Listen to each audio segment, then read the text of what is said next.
100 ýasa gadam batan Säket Ahun agaýaly türkmen ýaşulularyna indi Owganystanda juda seýrek duş gelinýär.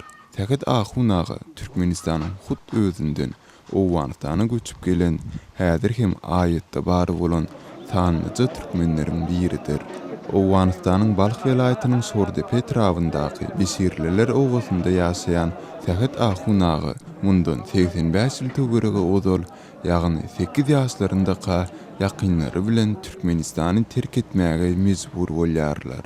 Säket Ahun aga Owganystanda ýaşap başlandan soň bu ýerde özüne asyl kesipkär hukmynda mugallimçilik günärini saýlap alýar. 40 yıl ben yere göre mektebe oğlan okudum, mektebe okudum. Mektebe hatırımdan ben sır yaşayattım. Ben 90 yaşadım. Säket Ahun aga çağlary, agtyklary, çoğuluklary bilen bir hatarda hatda ýuwluklary hem gördü. Ýüzüň ornuny gadam basandygyna garamazdan, ol özünden soň öwrüngenleriň sanyny hem takyk aýdyp bilýär. Çoğuluk aklı kän. Her hayatının aklının 15, çoğulukların 10 vardır. Ýuwlugan ders vardır.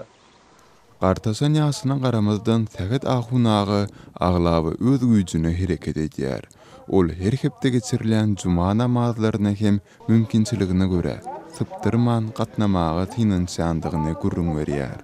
Säket Ahun aga Owganystanda eýem 85 ýyl töweregi ýaşandygyny, bu ýerde kökürüp ornu sondygyna hem garamazdan gelen ilkinji pursatyndan bäri ýüregini Türkmenistandan aýryp bilmändigini, şunça ýyllaryň dowamında hem ata watany Türkmenistanyň hyýaly bilen ýaşandygyny aýdýar.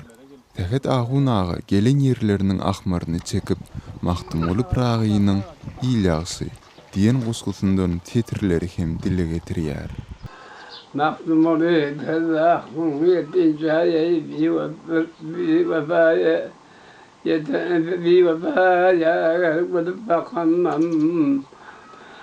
Şirincanın ıskodana yakınlanı ya dillerde ayrıca çekenden orada sebepte olasılamayacak.